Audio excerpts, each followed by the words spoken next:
Welcome student. मागच्या पिरियडला आपण पाहिलं होतं की न्यूक्लिक ॲसिड हे दोन प्रकारचे असतात. न्यूक्लिक ॲसिड म्हणजे काय? The content which is present within a nucleus we call it as nuclear content. बरोबर आहे. जे कंटेंट न्यूक्लिअर मेम्ब्रेनच्या आतमध्ये आहे त्याला आपण न्यूक्लिअर कंटेंट म्हणतो. It includes nucleoplasm, then chromatin network, nucleolus. Okay, so this is the content which is present within a nuclear membrane. मग ह्याच्यातलं मेन कंपोजिशन आहे nucleic acid. The nucleic acid हे दोन प्रकारचे आपण पाहिलेले आहे. It is on the basis of sugar which is utilise to make the polynucleotide chain. Polynucleotide chain बनवण्यासाठी जी शुगर वापरली जाते त्याच्या बेसिसवर, it is a pentose type of sugar. मग ह्या शुगरच्या बेसिसवर हे दोन वेगवेगळे न्यूक्लिक ॲसिड आपण त्यांना नाव दिलं होतं. पहिल्या याला म्हटलं होतं DNA, त्यालाच लॉंग फॉर्म आहे deoxyribose nucleic acid. The second we call it as a RNA, that is ribonucleic acid. त्यातला DNA act as a hereditary material in majority or in maximum organism, or we call it as a except some viruses. The DNA act as a hereditary material. हा DNA hereditary material म्हणून जवळपास सगळ्या ऑर्गॅनिझममध्ये act होईल, काही अपवाद सोडता. बरोबर आहे. आणि RNA काय? RNA ह्याचे परत दोन प्रकार आहे, जेनॅटिक RNA आणि दुसरा non genetic RNA. Genetic RNA म्हणजे कोणचा? ज्या ऑर्गॅनिझममध्ये हा जेनॅटिक मटेरियल म्हणून ॲक्ट होईल, that we call it as a genetic RNA. For example, in viruses it act as a genetic material, कारण ह्या व्हायरसमध्ये DNA absent असतो. As the DNA is absent in viruses, RNA act as a hereditary material. Okay, so in that case it act as a genetic RNA. आणि सगळ्या बाकीच्या सगळ्या ऑर्गॅनिझममध्ये हा non जेनॅटिक रूपामध्ये प्रेझेंट असतो, नॉन जेनॅटिक RNAच्या फॉर्ममध्ये प्रेझेंट असतो. नॉन जेनॅटिक RNA म्हणजे it is present in a nucleus as well as a cytoplasm, पण तो जेनॅटिक मटेरियल म्हणून ॲक्ट होणार नाही. It helps in a preparation of or in synthesis of protein molecule. हा protein molecule synthesis करण्यासाठी वापरला जाईल. किंवा प्रोटीन जवळपास तिन्ही प्रकारचे RNA, there are 3 types of non genetic RNA like mRNA, we call it as a messenger RNA, rRNA that is ribosomal RNA, and tRNA that is transfer RNA. हे तिन्ही प्रकारचे RNA हे नॉन जेनॅटिक RNA आहे and they helps in a synthesis of protein molecule. Protein molecule which is the main structural composition of organism. जो structural composition form करण्यासाठी वापरला जातो, हा तयार करण्यासाठी RNAचा उपयोग केला जात असतो. बरोबर आहे. And it also initiate the process of DNA replication. हा DNA रिप्लिकेशनची प्रोसेस इनिशिएट करेल. बरोबर आहे. DNA रिप्लिकेशन चालू करण्याला हा मदत करेल. So it is important. ह्याचे 3 फंक्शन्स सगळ्यात महत्त्वाचे RNAचे. पहिला, it act as a genetic material in virus or in some organisms. बरोबर आहे. दूसरा, in organisms all non-genetic type of RNA helps in a synthesis of protein molecule. Okay. तीसरा, it is responsible to initiate the process of replication in a DNA. DNA replication initiate करणं. बरोबर आहे. आपण पाहिलं ना रिप्लिकेशनच्या वेळेस RNA प्रायमर काय करेल, it is responsible to add the small nucleotide from 5' to 3' direction. 5' to 3' डायरेक्शननी ॲड करेल 3' to दॅट इज 3' to 5' स्ट्रँडवरती रिप्लिकेशन स्टार्ट होईल. बरोबर आहे. So here the RNA act as a nucleic acid. आता ह्याच्यामध्ये ह्याला ॲसिड का म्हणतात, DNA आणि RNAला ॲसिड का म्हणतात? Because the composition the RNA and DNA consist of 3 main component. ह्याचे कॉम्पोनंट पहा कोणचे आहे, पेंटोज शुगर, फॉस्फेट ग्रुप आणि नायट्रोजिनस बेस. त्याच्यामध्ये phosphate group is in a form of phosphoric acid that is H3PO4. It is a strong acid.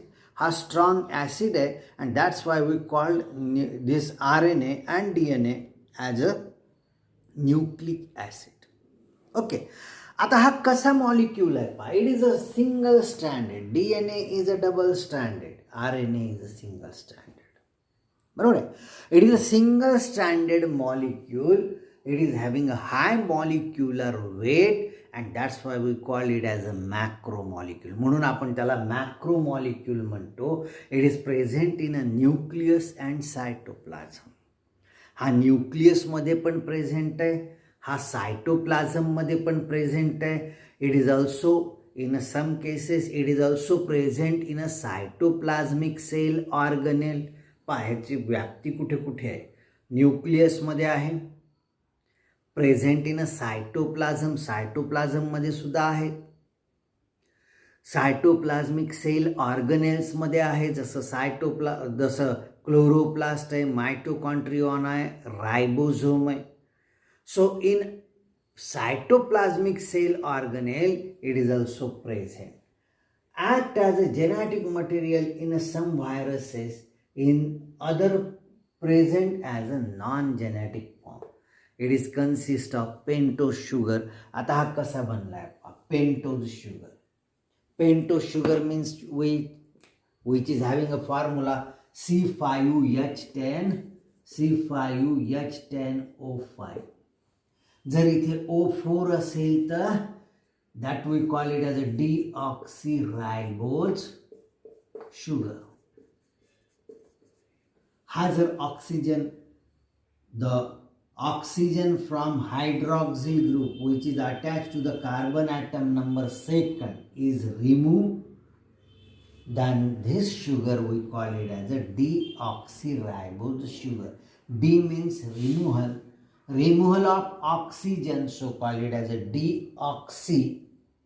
From ribose sugar, so it is deoxyribose sugar. मग आता हा जर डिऑक्सिरायबोज sugar utilise करून पॉलिन्यूक्लियोटाइड chain form होत असेल, then we call it as a DNA molecule. बरोबर आहे. It is a polynucleotide chain. It is also double stranded. But RNA, आता RNA काय आहे, RNA consist of C5H10O5. It consists of C5H10O5 and this sugar we call it as ribose type of sugar. It is a ribose sugar, not a deoxyribose sugar. So the carbon atom number 2 consists of hydrogen and hydroxyl group and this sugar we call it as a ribose sugar.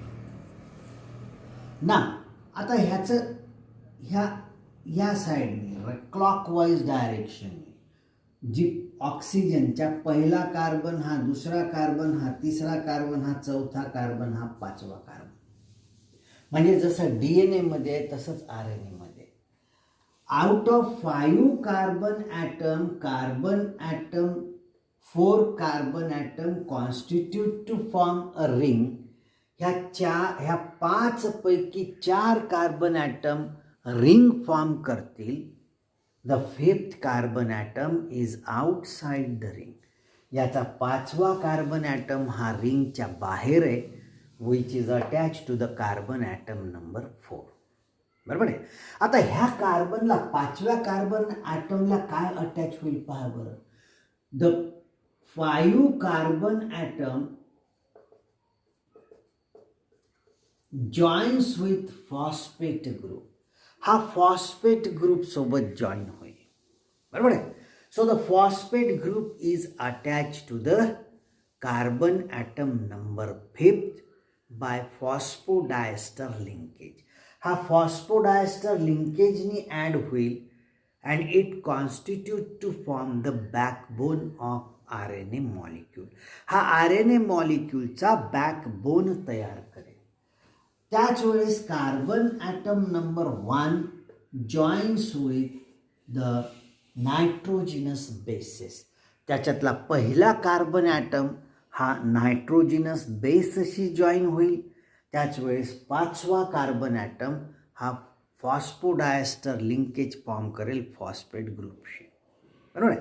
So phosphate group is attach to carbon atom number 5 and nitrogenous base is attached to carbon atom number 1. बरोबर आहे. Hydrogen and hydroxyl groups are attached to the carbon atom. ह्या carbon ॲटमला hydrogen आणि हायड्रॉक्झिल groups attach आहे. बरोबर आहे ना. लक्षात येतंय. सोपं आहे. जे DNA मध्ये लिहिलं तेच आपण लिहून राहिलं, वेगळं काही लिहिलेलं नाही. इथे फक्त एकच आपण लक्षात घेतलेलं आहे, डीऑक्सीरायबोजच्या ऐवजी रायबोज. बरोबर आहे.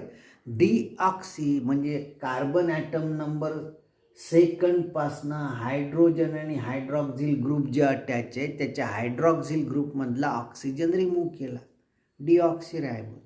जर हायड्रोजन आणि हायड्रॉक्झिल ग्रुप्स अटॅच असतील तर हा रायबोज आहे. बरोबर आहे.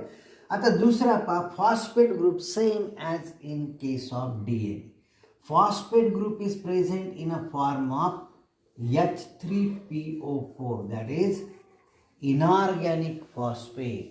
आता ह्यालाच आपण असं लिहू शकतो P double bond OOH OH OH. बरोबर आहे ना. So this P double bond OOH OH OH म्हणजेच काय आहे ह्याच्याकडे, it consist of 3 reactive hydroxyl group. याच्याकडे 3 रिॲक्टिव्ह हायड्रॉक्झिल ग्रुप आहे. Out of this 3 reactive hydroxyl group 2 reactive hydroxyl groups are utilized to make the backbone of DNA molecule. ह्याच्या 3 पैकी 2 हायड्रॉक्झिल group हे RNAचा backbone बनवण्यासाठी वापरले जातील किंवा DNAचा बॅकबोन बनवण्यासाठी वापरले जाईल. जर डीऑक्सीरायबोज शुगर असेल तर DNA आणि रायबोज शुगर असेल तर RNA. बरोबर आहे. आणि तिसरा नायट्रोजिनस base, the compound containing nitrogen called as a नायट्रोजिनस compound. हे आपण 2 ग्रुपमध्ये डिव्हाइड केले होते, प्युराईन्स and पायरिमिडाईन्स. Purine is a double ring compound. It is a complex one having high molecular weight, while pyrimidine is a single ring compound. It is less complex. प्युराईनचे परत 2 प्रकार आपण पाळले होते, ॲडिनाइन ग्वानाइन आणि DNA इथे, आणि दुसरं युरॅसिल आणि सायटोसाइन. हे झाले प्युराईन, हे झाले पायरिमिडाइन. बरोबर आहे ना. Purines and pyrimidine. Adenine guanine हे सेम आहेत.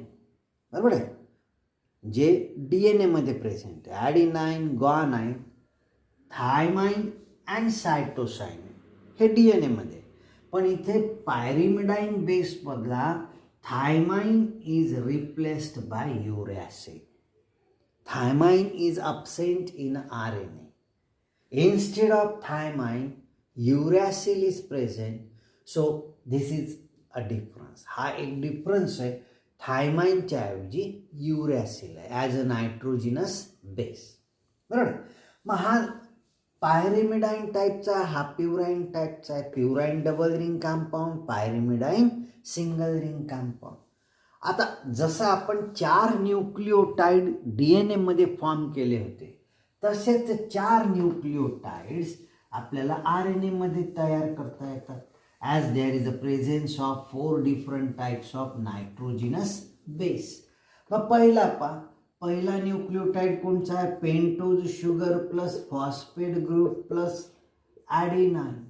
काय लिहावं लागेल याच्यामध्ये पहा बरं. It is ribose adenosine mono nucleotide phosphate, किंवा सिंपल तुम्ही लिहा रायबोज ॲडिनोसाइन ॲडिनाइन न्यूक्लिओटाइड. ह्यालाच तुम्ही लिहिता ॲडिनाइन न्यूक्लिओटाइड किंवा रायबोज ॲडिनोसाइन मोनोफॉस्फेट. ओके, आता ॲडिनाइनच्या जागी तुम्ही रिप्लेस करा pento sugar plus phosphate group plus guanine. So guanine nucleotide और राइबोज ग्वानोसाइन मोनोन्यूक्लियोटाइड फॉस्फेट. तीसरा रिप्लेस करा phosphate group pento sugar plus phosphate group plus uracil. So uridine nucleotide, यालाच आपण म्हणतो युरिडिन न्यूक्लियोटाइड किंवा ribose ribose uridine mononucleotide phosphate. Fourth is phosphate pento sugar plus phosphate group plus the last one is cytosine.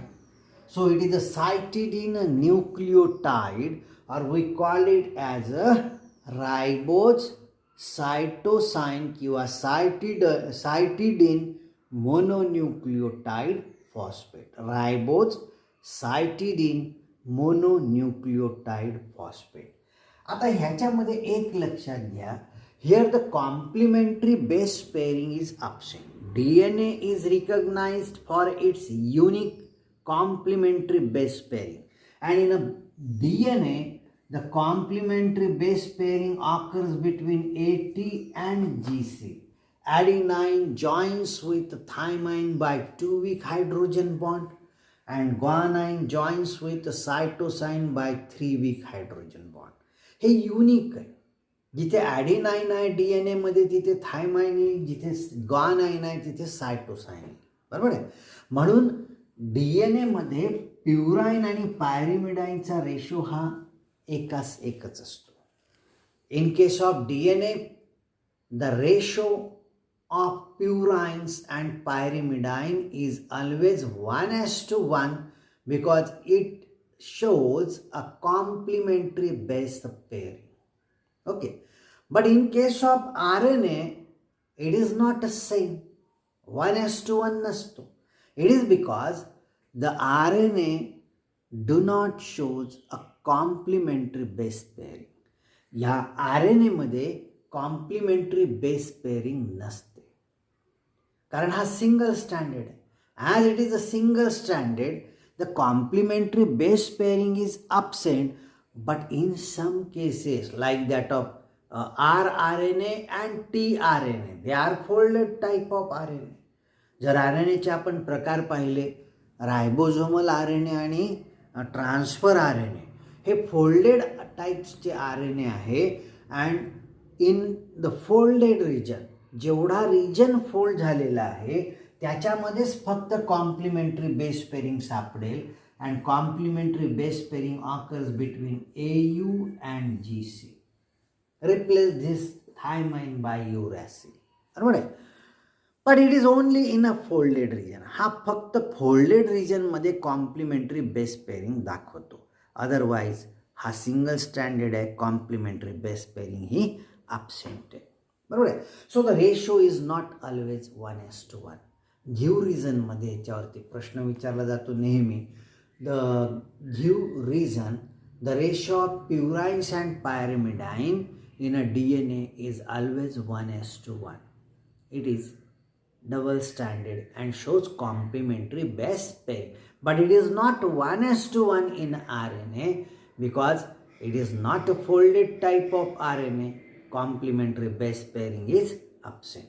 आता हे 4 वेगवेगळे nucleotides they joins with each other. आता इथे पॉलिडायस्टर लिंकेजनी हा न्यूक्लियोटाईड जॉईन होतील आणि अशी पॉलिन्यूक्लियोटाईड चेन तयार होईल. This is the polynucleotide chain of RNA. बरोबर आहे. Act as a hereditary material in some viruses, त्याला आपण म्हणतो जेनॅटिक व्हायरस और जेनॅटिक RNA, आणि दुसरा नॉन जेनॅटिक RNA जो हे जेनॅटिक मटेरियल म्हणून ॲक्ट होत नाही तो. ओके, इथपर्यंत लक्षात आलं. सो आता ह्याचे प्रकार आहेत 3. ओके, आपण नेक्स्ट पिरियडला हे 3 प्रकार पाहू. हे लक्षात आलं ना. आता ह्याच्या डायग्रामची प्रॅक्टिस करायची आणि ह्याचे कंटेंट. Okay, thank you.